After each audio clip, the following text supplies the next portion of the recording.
Boa noite, irmãos, que a graça e a paz do nosso Senhor Jesus Cristo esteja com cada um de vocês aí na sua casa. Neste momento eu quero te convidar a compartilhar essa live.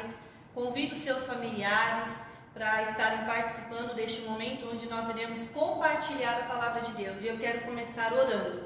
Feche seus olhos aí na sua casa. Pai, nós queremos te adorar, nós queremos te exaltar e engrandecer o teu nome, Senhor.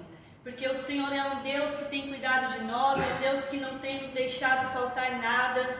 Nós te amamos e queremos a cada dia declarar que somos dependentes do Senhor. Nós precisamos do Senhor em toda e qualquer situação. Sabemos que somos falhos, sabemos que muitas vezes, ó Pai, falhamos com o Senhor, mas o Senhor é um Deus que permanece fiel. O Senhor é um Deus que continua cuidando de nós. Mesmo em meio a tanto caos, a tantas situações difíceis, o Senhor continua presente. Neste momento eu quero colocar diante do Senhor cada família, Pai, que está na sua casa, assistindo, Senhor, a essa live. Que o Senhor venha alcançar essas pessoas, que o Teu Espírito Santo possa alcançar cada servo Teu que está ali na sua casa, assistindo, ó Pai, e querendo receber um pouco mais do Senhor. Fala aos nossos corações nessa noite, através do Teu servo pastor, que o Teu Espírito Santo esteja neste momento encontrando um lugar especial no coração de cada servo Teu. É no nome de Jesus que nós oramos e agradecemos. Amém. Neste momento nós vamos louvar ao Senhor. Amém? Você pode louvar aí da sua casa, abra o seu coração, tire esse momento para poder adorar ao Senhor, para entrar em espírito de adoração.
lembramos que Jesus morreu, mas ressuscitou.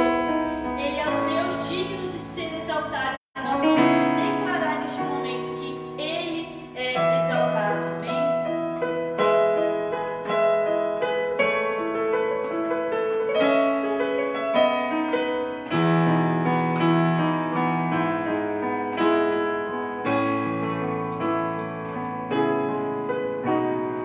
Ele é exaltado,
coração neste momento.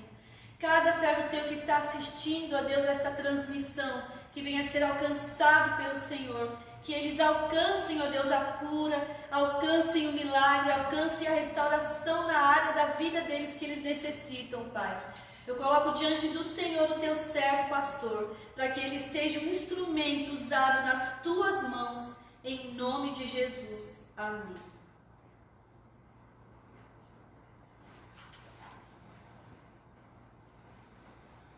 Glória a Deus, louvado é o nome do nosso Deus, amém, igreja. Você que está aí do outro lado, conectado, está pronto, nós já louvamos, agora nós vamos ouvir a palavra de Deus aos nossos corações. E eu peço que você esteja atento, porque hoje é um dia memorável, porque hoje é o dia do Senhor para a nossa vida. Nós, como de costume, todos os domingos, nos reunimos para ouvir a palavra de Deus. E não é por causa desse isolamento, de algumas restrições, que nós vamos parar de propagar a mensagem do Evangelho. De uma maneira ou de outra, Deus está usando pessoas de diversas formas para que o seu Evangelho, para que a sua mensagem seja propagada a todas as nações. E é isso que nesse momento nós estamos fazendo. Juntamente com você, eu quero unir a minha fé à sua e neste momento trazer a mensagem de Deus ao seu coração, como também ao meu coração, como Deus já tem ministrado. Amém? Por isso eu peço que você abra o seu coração nessa hora para ouvir a palavra de Deus. E hoje, como não poderia ser diferente, nós estamos nos lembrando, estamos trazendo à memória a Páscoa. Uma data memorável para nós cristãos, porque há aproximadamente 2000 anos atrás, a nossa história estava sendo escrita de uma maneira maravilhosa por Jesus Cristo. Aproximadamente 2000 anos atrás, Cristo estava mudando o rumo da vida dos homens e das mulheres que colocassem o seu coração nele, que esperassem nele, que depositassem a sua fé nele. Há tanto tempo atrás, Jesus Cristo fez algo extraordinário por mim, para mim e para você, e por isso hoje nós podemos nos alegrar e regozijar na presença dele, porque ele marcou a nossa história, ele mudou a nossa vida. E por isso eu quero te convidar hoje a esta mensagem que eu intitulei Celebrando uma Nova Vida. Celebrando uma nova vida. A palavra de Deus diz em 1 Tessalonicenses capítulo 5, versículo 16: regozijai-vos sempre. Versículo 17 ele fala: orai sem cessar. O apóstolo Paulo começa dizendo: regozijai-vos sempre. Ele não fala em um momento, ele não fala só em um minuto ou só um instante. Regozijar é alegrar-se. Ele está dizendo à igreja: se alegrem constantemente. Lá em Filipenses capítulo 4, no verso 4, ele também diz: regozijai-vos sempre no Senhor. Outra vez digo, Paulo ainda insiste dizendo, eu vou dizer de novo, regozijai-vos. Ele está nos convocando a nos alegrarmos no Senhor. Ele fala: se alegrem em Deus. Repito novamente, Paulo está dizendo, eu repito mais uma vez, se alegrem no Senhor. Nós vemos na vida dos homens e das mulheres de Deus, na palavra de Deus, que mesmo em meio às dificuldades, eles sempre tinham motivos suficientes para se alegrar no Senhor. O profeta Abacuque, no capítulo 3, diz que ainda que não haja fruto, ainda que a figueira não floresça, ainda que os campos não produzam mantimento, ainda que as ovelhas de malhada sejam arrebatadas e nos currais não hajam vacas, todavia eu me alegrarei no Senhor. Olha, preste atenção no verbo, eu me alegrarei no Senhor, exultarei no Deus da minha salvação. Os profetas se alegram em Deus. O apóstolo Paulo nos ensina a nos alegrarmos no Senhor. São eles os motivos que nós temos para nos alegrar, porque Jesus Cristo, e hoje nós estamos nos lembrando disso. Jesus Cristo é o nosso motivo de alegria, é o motivo de regozijo para nós. O fruto do Espírito de Gálatas capítulo 5 vai dizer que o amor é fruto do Espírito, e vai dizer também que o gozo é fruto do Espírito. O gozo é satisfação. Gozo é alegria. Se você é cheio do Espírito Santo de Deus, você tem o amor de Deus na sua vida, você tem a paz de Deus, a longanimidade, a benignidade, bondade, fé, mansidão, temperança e também a alegria de Deus no seu coração. E o tema da mensagem nessa noite é celebrando. E celebrar é cultuar com alegria, é dizer com ânimo uma nova vida, a qual Deus está nos propondo. E por que devemos celebrar uma nova vida? Que vida é essa que nós devemos nos alegrar em Cristo? O que Cristo realmente fez para que nós possamos nos alegrar nele? É claro que você sabe, mas não é sem valia repetir para você que Cristo pagou a nossa dívida. Meu irmão, talvez você esteja na sua casa aí com alguns carnês acumulados. Talvez você pode adquirir um carro recentemente e juntamente com o carro você não tinha condições de comprar à vista. Você também recebeu um carnê com muitas parcelas para serem pagas. Talvez você tenha uma dívida enorme aí de parcelas para serem pagas. Nós estamos vivenciando dias difíceis em que muitos estão recorrendo a instituições de crédito para fazer empréstimos. E aí se colocam em muitas parcelas a longo prazo, dívidas de longo prazo, e muitos não veem a hora desses empréstimos acabarem e dessa dívida ser quitada. Eu lembro que quando eu tive meu primeiro carro, quando eu financiei ele, eu não vi a hora de chegar à última parcela. Quando dava, eu até tentava pagar a última parcela para antecipar e quitar aquela dívida. Mas uma coisa é certa, que alegria veio no nosso coração quando uma dívida é paga. Quando você está na sua última parcela do seu empréstimo, ou na última parcela do cartão de crédito, já ficando livre da dívida, ficando livre daquele financiamento, você fica feliz, você faz projeções, você faz projetos, porque você está se livrando daquela dívida, você fica feliz quando você se livra de dívidas, não é verdade? Agora pense comigo, imagine só que a nossa vida sem Cristo é uma vida de eterna dívida, porque todos nós nascemos debaixo do pecado. A palavra de Deus diz que todos pecaram, todos, e destituídos estão da glória de Deus. Também diz a palavra do Senhor lá em Romanos, capítulo 3, que acabei de citar. E também no capítulo 6 diz que essa dívida é o pecado, e por conta do pecado é o resultado sobre esse pecado, a morte para nós. O salário do pecado é a morte. Diz o texto, diz o apóstolo Paulo. É uma dívida também. É uma dívida, só que mais difícil do que o seu carnê, mais difícil do que o seu empréstimo. Porque essa dívida, a qual o apóstolo Paulo está nos dizendo em Romanos, é uma dívida aos olhos humanos impagável. Você não tem condições de pagá-la. As folhas desse carnê se estendem pela eternidade. Não há ninguém, humanamente falando, não há ninguém na sua parentela que possa te salvar ou quitar essa dívida. Mas o texto que diz que o salário do pecado é a morte também diz que o dom de Deus, Deus nos dá a sua graça gratuitamente. A graça é de graça. O dom de Deus é a vida em Jesus Cristo, e isso é de graça. O dom gratuito de Deus é a vida eterna. Agora, meu irmão, preste atenção. Se nós nos alegramos em quitar um empréstimo ou uma dívida física desta terra, que gozo e que alegria será, ou que gozo nós podemos ter em saber que a maior dívida que nós temos, Jesus Cristo pagou. Podemos celebrar essa nova vida, porque Cristo, tendo todo o crédito, nos céus e na terra, pagou essa dívida, minha e sua, pagou à vista, derramando o seu próprio sangue. Jesus Cristo pagou uma dívida que nem dele era, a dívida era minha e a dívida era sua, e isso nos dá motivo de alegrar em saber que Ele pagou a nossa dívida. Sabe, saber que Jesus Cristo pagou as nossas dívidas e as nossas culpas, que Jesus Cristo pagou esse carnê que para mim e para você era impagável, com certeza nos dá esperança, nos dá alegria e satisfação em podermos estar hoje celebrando essa nova vida. Sabe o que é mais importante também? Jesus Cristo pagou a dívida e não é diferente daquilo que nós vemos nos filmes. Não é como aquele super-herói que dá a sua vida, morre e simplesmente fica na lembrança, fica na saudade. Jesus Cristo não fica na saudade.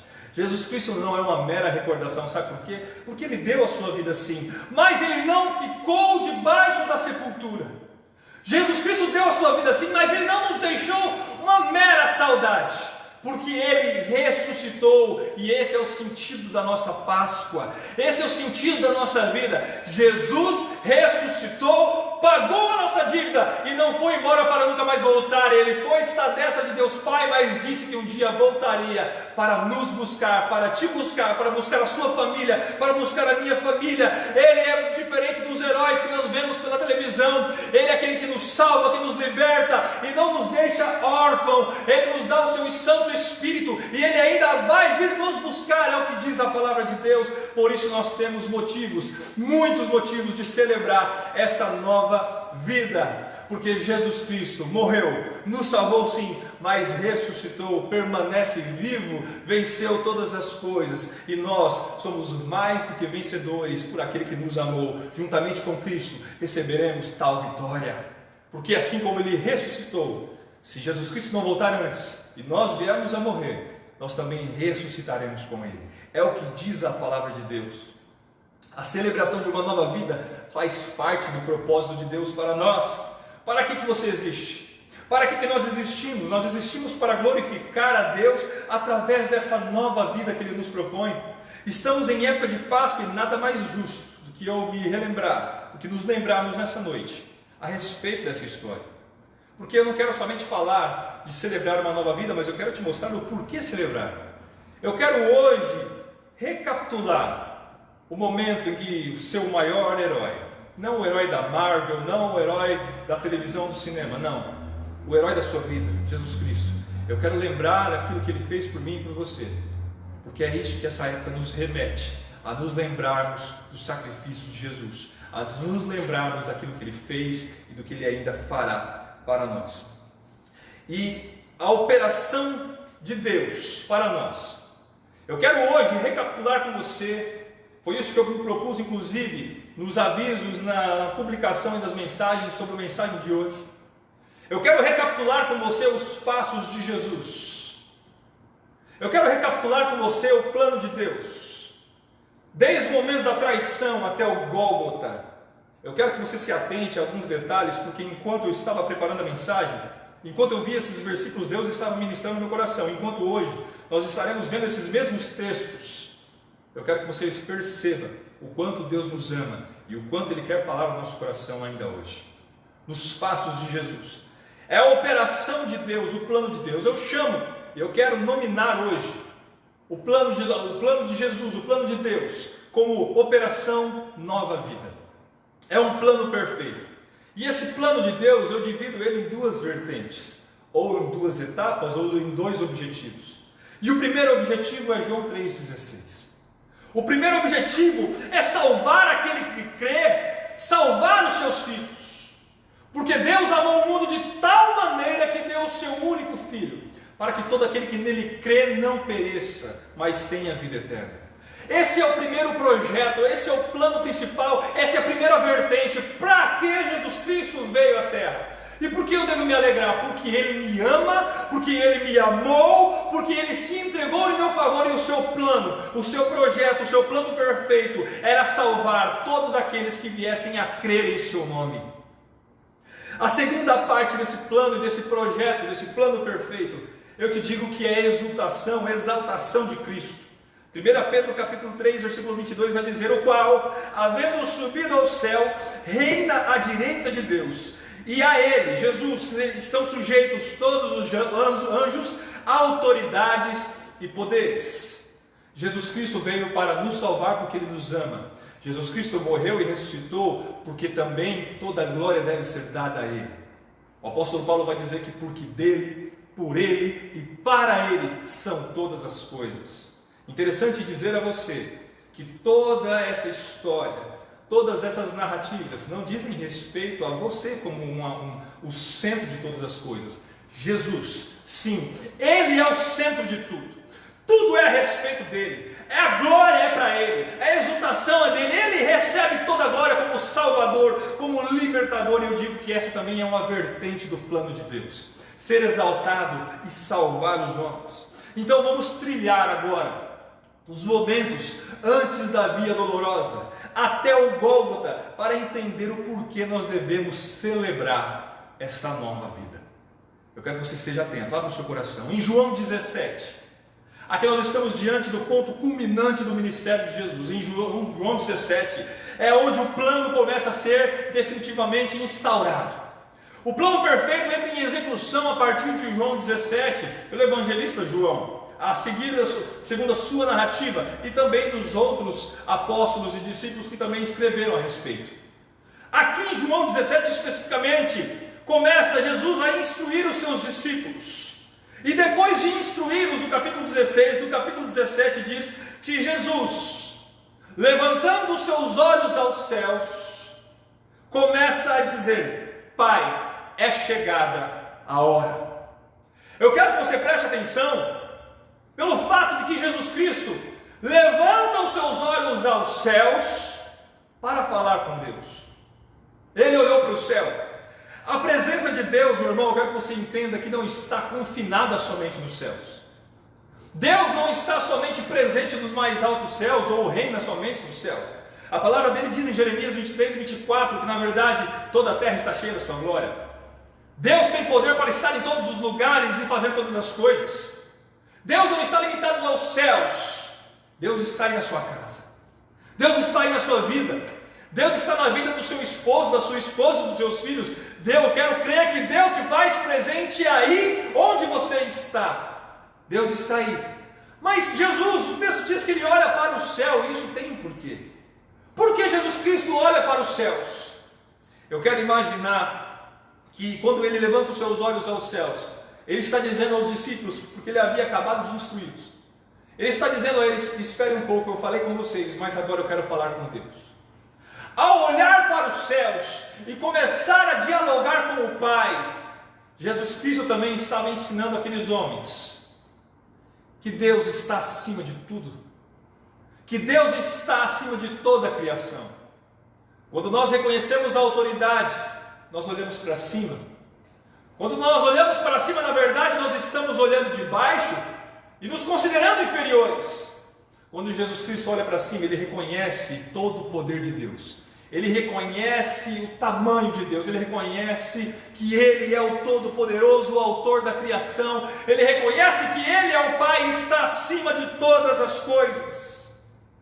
Ele faz nos lembrar da majestade de Deus, que Deus está acima, e que para falar com Deus, nós devemos estar convictos de qual é o nosso lugar, e de que onde Deus está.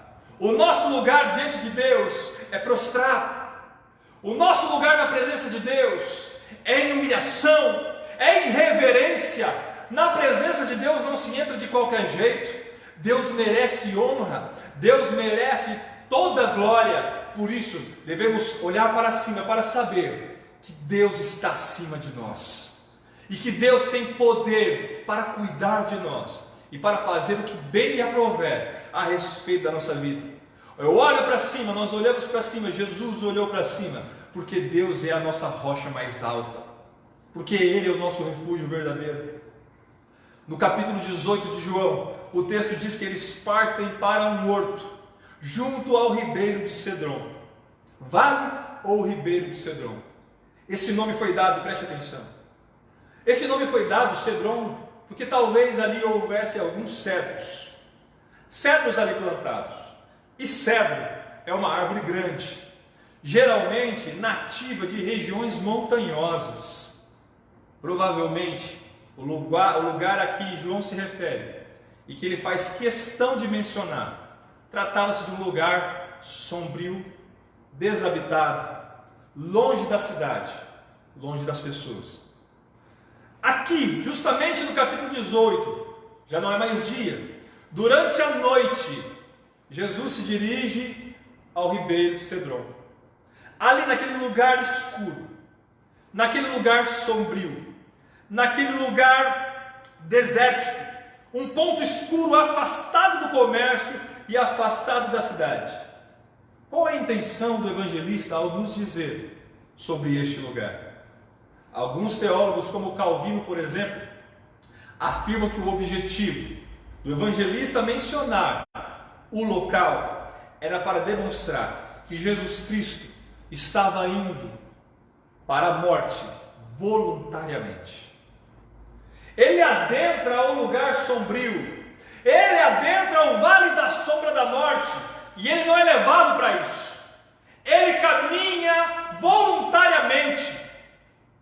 Jesus caminha de maneira livre, sem impedimento. Ele vai de livre e espontânea vontade a um lugar sombrio, a um lugar de solidão. Jesus adentra esse lugar voluntariamente ao ribeiro de Cedron.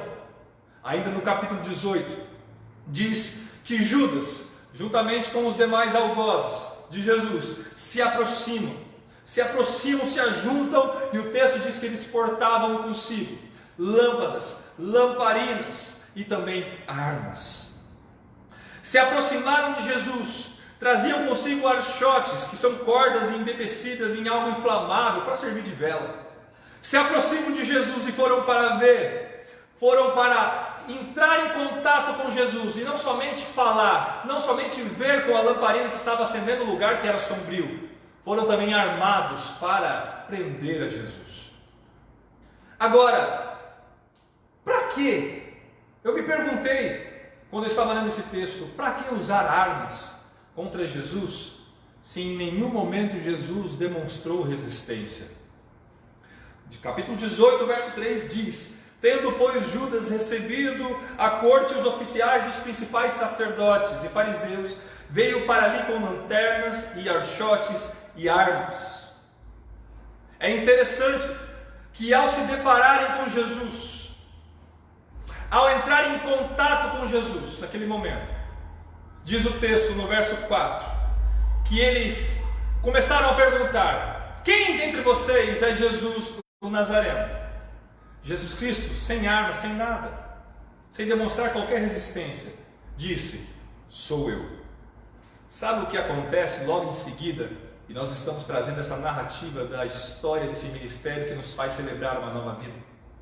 Quando Jesus diz a esses homens armados, preparados para maltratá-lo, quando ele diz sou eu, o texto no versículo 4 revela: quando pois lhe disse sou eu, recuaram e caíram por terra.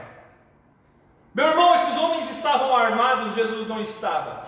Mas ao ouvirem a voz de Jesus dizendo sou eu, o texto diz que eles recuaram e caíram por terra prostrados. Eu quero que você imagine comigo agora tamanho poder e tamanha autoridade que Jesus Cristo tem. Se os seus inimigos naquele momento recuaram e se prostraram diante desta mensagem, sou eu. Imagine você agora, quão terrível será no dia em que Jesus Cristo vier buscar a sua igreja, e quando ele instaurar o seu juízo, quando ele vier para julgar o mundo, quando as pessoas ouvirem a sua voz, quão temível isso e terrível será para aqueles que não tiverem Cristo como Senhor da sua vida. Esses homens caíram por terra com medo, com temor, ao ouvirem a voz de Jesus. Não queira você ouvir a voz de Cristo depois que Ele voltar. Não queira você ouvir a voz de Cristo no dia do juízo, Ele se revelando a você no dia do juízo. Na verdade, Ele se revela a mim e a você no dia de hoje. Ele se revela, Ele te dá a oportunidade de ser conhecido como o Cordeiro que tira o pecado do mundo, como o seu Salvador e como o seu Libertador. Esses homens recuaram e caíram por terra, reconhecendo o poder de Deus, sabendo que Ele tinha autoridade. Imagine ouvir a voz dEle sem conhecê-lo naquele dia.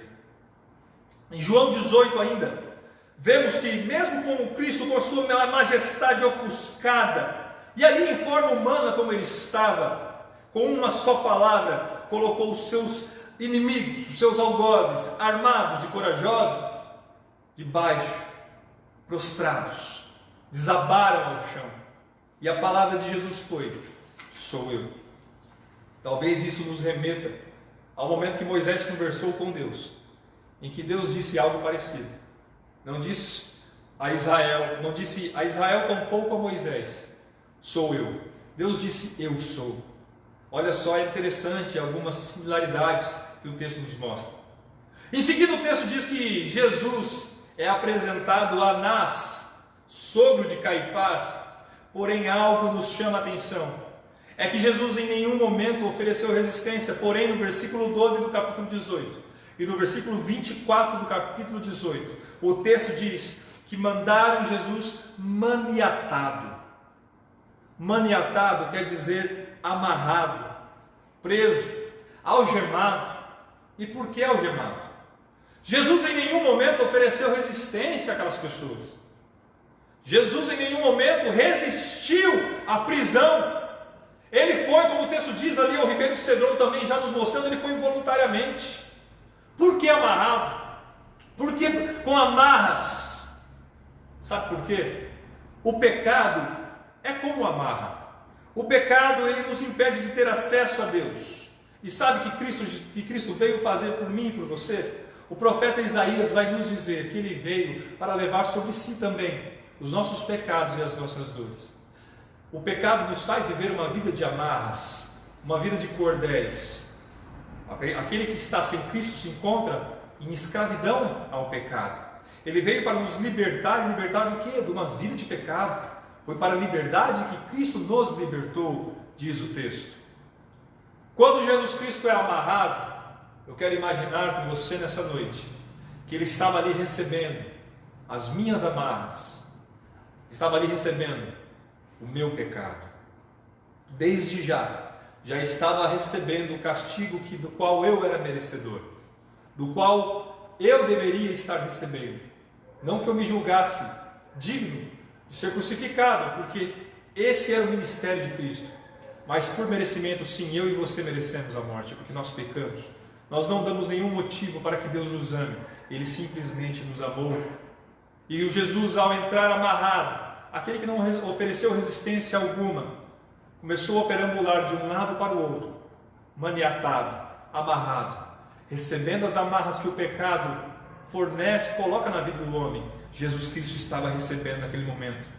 Cristo veio para desatar as amarras, mas para isso Ele não somente vai lá e tira de você tais amarras, Ele toma sobre si as mesmas amarras. Ele levou sobre si as nossas dores e os nossos pecados. Depois da audiência junto aos fariseus, Jesus foi levado à presença de Pilatos, que podemos considerar, naquele momento, que talvez o homem mais sensato fosse Pilatos, porque ao dialogar com Jesus, ele percebeu que não havia nele nenhum tipo de crime. Ao contrário dos fariseus e saduceus e as outras pessoas que estavam ali fora, querendo crucificar a Cristo.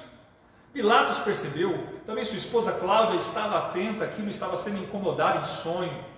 Eles perceberam que em Cristo não havia pecado. Um homem sensato, até podemos dizer.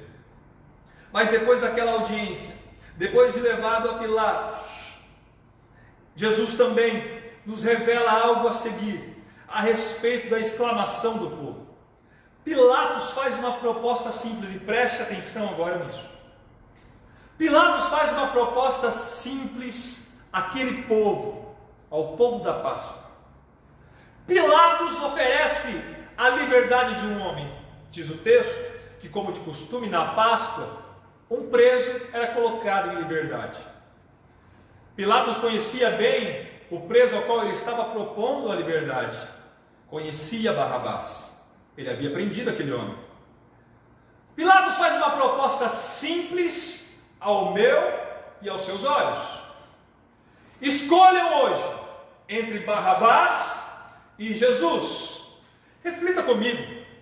Pilatos estava dizendo: eu quero que vocês façam uma escolha simples nessa Páscoa. Quem eu devo libertar? A Jesus, que foi um homem que curou as suas feridas, que foi um homem que andou por todos os lugares, naquelas regiões, pregando o evangelho de paz, trazendo libertação, curando o cego, levantando o coxo, trazendo vida a quem já estava morto, ressuscitando mortos, trazendo uma mensagem salvadora, trazendo tranquilidade, sendo um maravilhoso conselheiro, que em nenhum momento mentiu, era um bom filho, um bom trabalhador, era um bom amigo, era uma pessoa respeitável, em nenhum momento ele faltou com respeito com alguém. Jesus sempre foi sincero e não havia nele falta alguma. O próprio Pilatos, em poucos minutos de conversa, percebeu que nele não havia dolo, nele não havia engano, nele não havia pecado. E a proposta era simples: querem escolher a Jesus, que fez isso, Ou querem escolher a Barrabás. O texto diz que Barrabás era salteador. Alguns na história vão dizer que Barrabás ele era um anarquista que se opunha ao governo romano. Tudo bem? Mas o texto está dizendo que ele era salteador. Sabe o que é salteador? É assaltante, é roubador, zombador.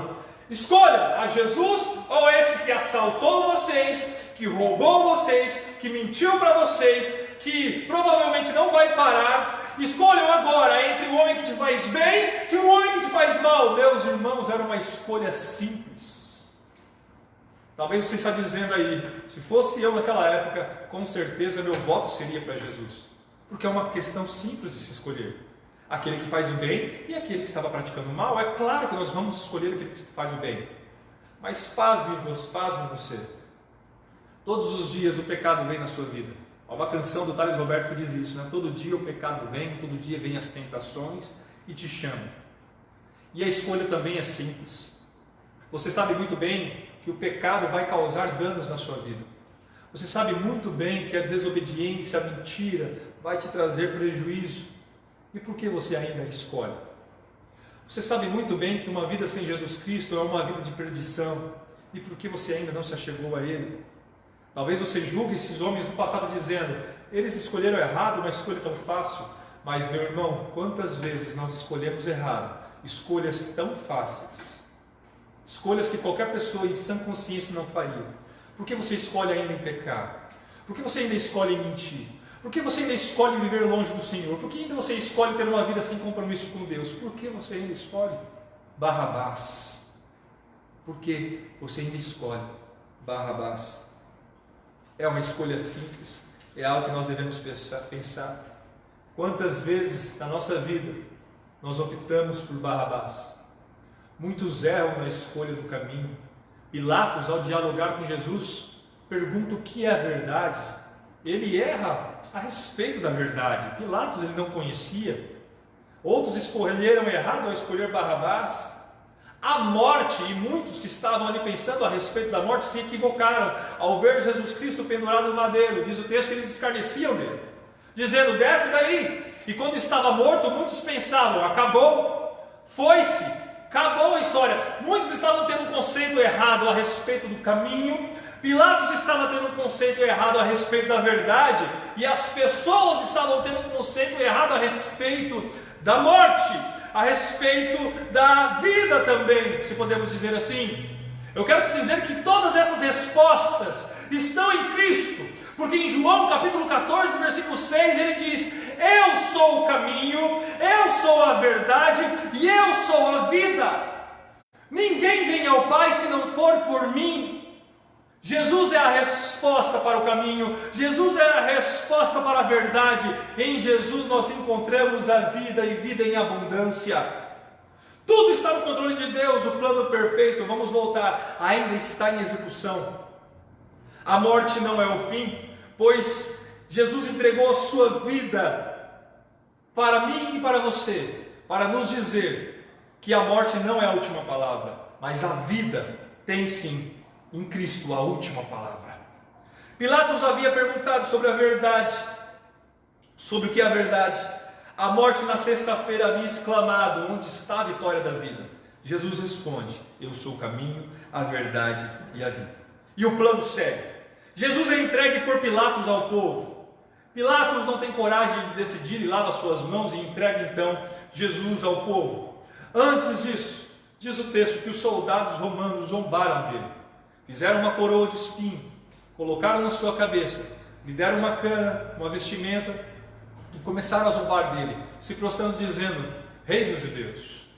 Logo em seguida, tomaram aquela vara, aquela cana da mão dele e começaram a bater com aquela mesma vara, com aquela mesma cana em sua cabeça. Note que a coroa de espinho já estava lá. Jesus já havia colocado em Jesus a sua coroa de espinhos e batiam em sua cabeça com a vara, e a coroa de espinhos ainda estava lá. Há poucos dias, ao assistir aquele filme A Paixão de Cristo, nós podemos ver ali algumas nuances do sofrimento de Jesus.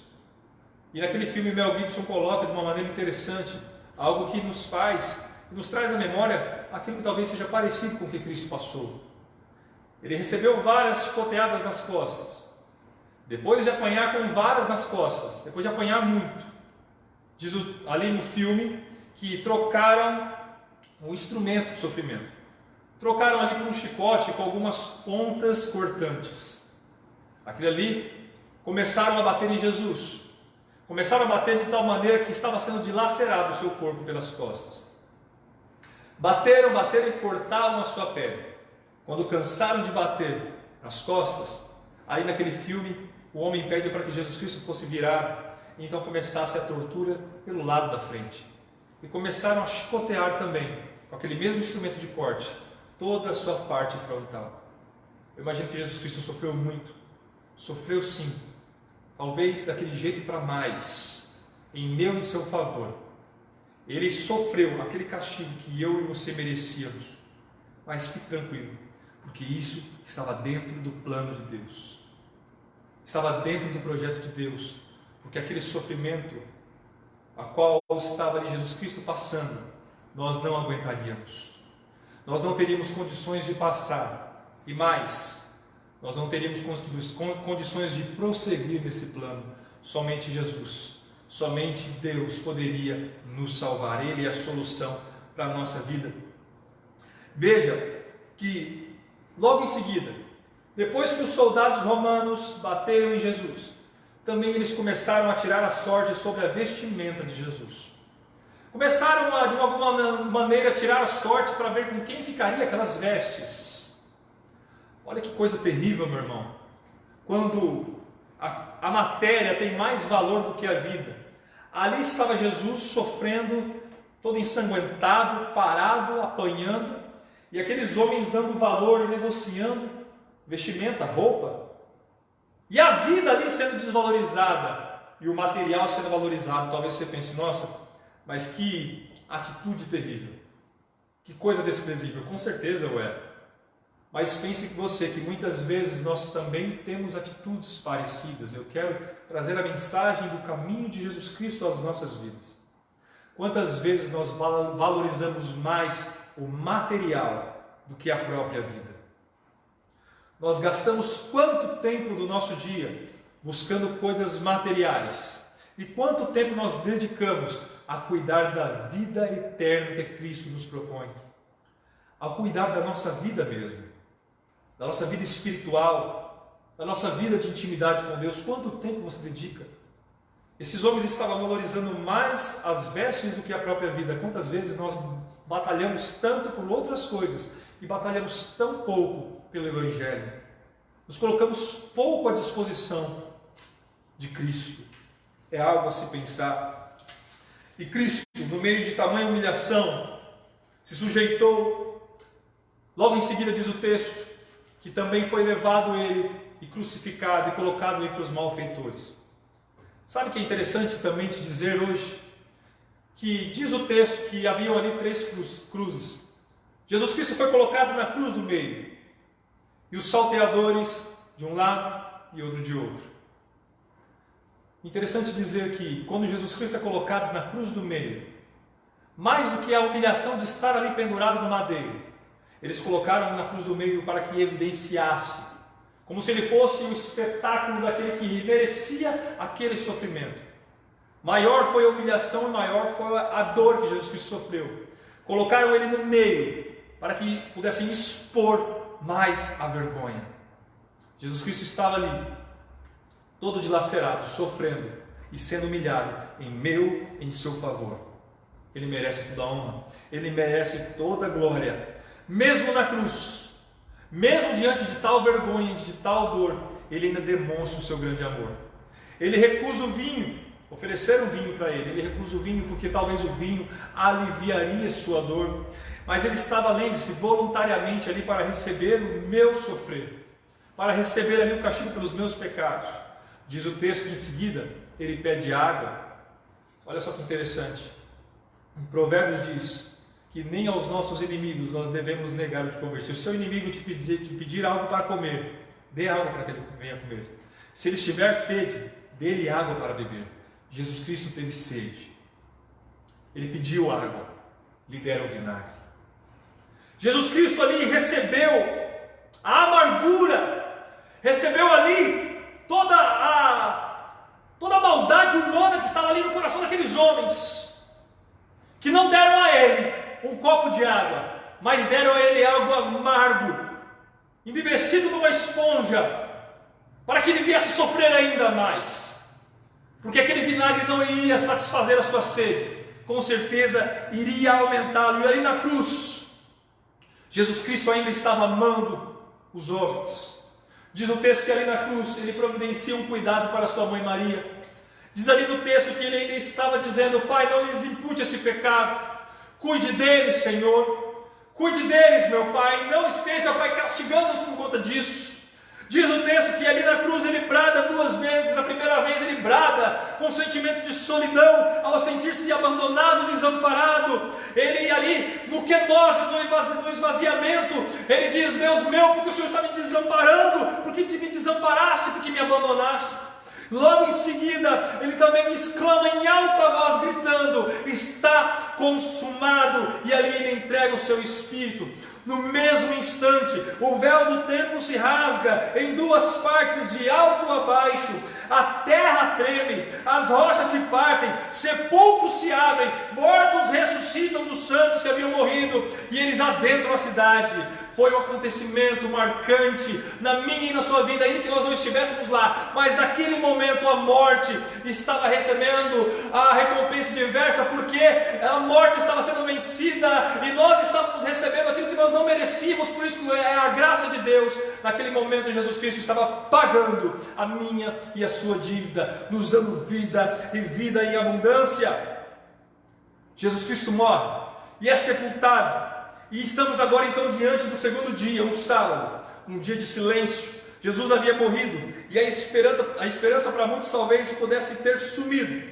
Porém, no domingo cedo, diz Mateus 28:2, e eis que sobreveio um grande terremoto, pois um anjo do Senhor desceu do céu e, chegando ao sepulcro, rolou a pedra da entrada e assentou-se sobre ela. No domingo cedo também houve um outro terremoto. Mas ali era Jesus Cristo ressurgindo para a glória dele, para a glória de Deus e também para a nossa esperança. No domingo de manhã, num domingo como hoje, Jesus Cristo ressuscitou, nos dando mais do que esperança, nos dando certeza de que Ele tem poder para nos salvar. Interessante que o texto diz, no João capítulo 20, versículo 7, que o lenço que estava sobre a sua cabeça não estava com os lençóis, mas estava num lugar à parte, enrolado. Quando Pedro se achegou ao sepulcro, ele pôde enxergar isso. O pano que estava sobre a cabeça de Jesus estava enrolado, e isso implica em 2 coisas eu te dizer nessa noite. Isso mostra que se o corpo de Jesus Cristo fosse roubado, com certeza os seus ladrões não iriam enrolar nenhum pano. Um ladrão, quando ele está roubando, ele age rapidamente. Ele não fica arrumando a casa, arrumando os cômodos para sair depois de um roubo. Isso já nos mostra que o corpo de Jesus não foi roubado, mas sim foi algo planejado. Jesus Cristo, no plano perfeito de Deus, ressuscitou e ali ele ainda dobrou aquele pano. Mas o pano dobrado representa também aquela história que talvez você conheça, que quando um judeu está sentado numa mesa tomando uma refeição e ele precisa sair, mas ele ainda não acabou de comer aquela refeição, ele ainda deixa o pano dobrado, dizendo ao garçom ou ao mordomo que está ali perto: não retire a mesa, porque eu ainda vou voltar. Alguns historiadores também dizem que isso representa aquele pano ali dobrado, enrolado. Jesus dizendo aos seus discípulos: calma, eu não estou aí, mas eu ainda voltarei. Meus irmãos, eu estou encerrando. A cruz foi o púlpito onde Deus pregou o amor à humanidade. O Filho de Deus se fez homem para que os homens pudessem se tornar filho de Deus. Naquele momento a morte morreu e celebraram uma nova vida, que é o tema dessa mensagem nessa noite. É saber que Deus tem um plano perfeito para as nossas vidas. Esse plano que iniciou há 2000 anos atrás, que Jesus Cristo consumou, está ainda repleto dentro de nós. Uma história ainda está sendo escrita porque Jesus Cristo ainda não voltou. Diz o texto que ele ainda vai voltar para nos buscar. Então, esse pano enrolado também tem um sentido para mim e para você. Podemos então celebrar, por saber que Deus nos usa, que Deus tem um projeto para nós, que Deus usa pessoas que talvez pareçam inadequadas. Deus usa pessoas inadequadas para realizar coisas impossíveis sem os recursos necessários. Deus é um Deus de milagre. Por isso tenha paciência, pois o plano de Deus é infinitamente melhor do que aquele que você tem já colocado no seu coração. O plano de Deus no passado se concretizou, Jesus Cristo consumou. O plano de Deus para a sua vida está só começando. Jesus Cristo também vai consumá-lo, vai vir te buscar, vai te levar para junto dele. Na verdade, você já venceu juntamente com ele. Porque para Deus não tem esse negócio de passado, presente e futuro. Deus, ele chama as coisas que ainda não existem como se já existissem, é o que diz a palavra de Deus. Ele não se limita ao tempo. Deus já nos salvou, Deus já nos elegeu desde a fundação dos tempos, desde a fundação do mundo. Deus já está cuidando de nós. Tenha paciência, pois o plano de Deus está se concretizando para a sua vida. Por isso, não se entristeça. Por isso, celebre essa nova vida. Celebre mesmo no meio da dificuldade. Olha só, pense só, João, o discípulo João, que escreveu o Apocalipse, diz o texto lá no versículo 10 de Apocalipse capítulo 1, que ele foi levado para a ilha de Patmos, como prisioneiro, exilado em meio às feras. João com certeza tinha motivos para pensar que ali seria o seu último dia, que ali seria o momento onde ele sofreria muito e ali não haveria esperança para ele. Mas veja que é justamente na ilha de Patmos onde Deus se revela profundamente para João e mostra para ele uma coisa que ele não mostrou para outra pessoa, um futuro. O Apocalipse revela ali para João coisas que homem algum pode ouvir ou ver. Ele ouve a voz de Deus, ele ouve a voz de Jesus e vê o futuro descortinado diante dele, ali na ilha de Patmos. Talvez você tenha passado por momentos difíceis na sua vida, mas lembre-se, é momento que você confiar em Deus e celebrar a nova vida que Ele te propõe. Mesmo indo para Patmos, mesmo no lugar desértico, celebre. Lá em Êxodo capítulo 5, no versículo 1, diz assim, presta atenção: depois disso Moisés e Arão foram falar com o faraó e disseram: assim diz o Senhor Deus de Israel, deixe o meu povo ir para celebrar-me uma festa no deserto. Eu encerro para você dizendo, meu irmão, quem sabe esse tempo que nós estamos vivendo não seja uma oportunidade de Deus para nós mostrarmos ao mundo, para mostrarmos às pessoas que nós somos o povo mais feliz da terra, que mesmo em época de crise, mesmo em época difícil, mesmo em época de isolamento, nós vamos propagar com alegria. Quem sabe Deus não está nos dando uma oportunidade de, mesmo em meio ao caos, nós mostrarmos o que é ser portador de esperança. Será que Deus não está nos dando uma oportunidade de alimentar os famintos, de levar uma mensagem de consolação àqueles que estão tristes? Será que não está sendo a hora de Deus nos dar uma oportunidade? Ou será que Deus não está nos dando uma oportunidade de mostrarmos que a resposta para o mundo não está na política, não está no executivo, não está no legislativo, mas sim em Deus usando a sua igreja? Será que não é hora de mostrarmos o porquê somos felizes? Será que não é hora de mostrar o que é ter Jesus no coração? Será que não é uma oportunidade de mostrar o que é celebrar a nossa libertação? E essa é a nossa Páscoa? Eu quero que você reflita nisso. Talvez Deus esteja nos dando uma grande oportunidade. E o verdadeiro sentido da nossa Páscoa é celebrar essa nova vida. E talvez a oportunidade seja essa, de mostrar às pessoas o que é ter Jesus no coração. O que é ser repleto do Espírito Santo de Deus. O que é alegrar-se, como Paulo insiste em dizer. Alegrem-se no Senhor. Outra vez digo, alegrem-se no Senhor. Feche seus olhos. Pai de amor e de bondade, muito obrigado pela sua palavra mais uma vez que é compartilhada aos nossos corações. Que ela encontre guarida, Pai, em cada vida, Pai, que participou, Pai, dessa live, dessa gravação. Que o Senhor possa estar ministrando os corações e que possamos realmente, Pai, mostrar essa diferença daquele que serve ao Senhor. Por isso, Pai, nos enche do seu ânimo, da sua alegria, porque a alegria também do Senhor é a nossa força. Pai, o Senhor é aquele que nos guia e nos mantém de pé. O Senhor é que nos consola nos momentos difíceis. E nós queremos crer e nós cremos, Pai, que esse momento difícil vai passar. Que o Senhor tem um plano perfeito em nossas vidas e que o melhor do Senhor ainda está por vir em nossas vidas. E muito obrigado, Pai, em nome de Jesus. Amém. Deus abençoe a sua vida em nome de Jesus.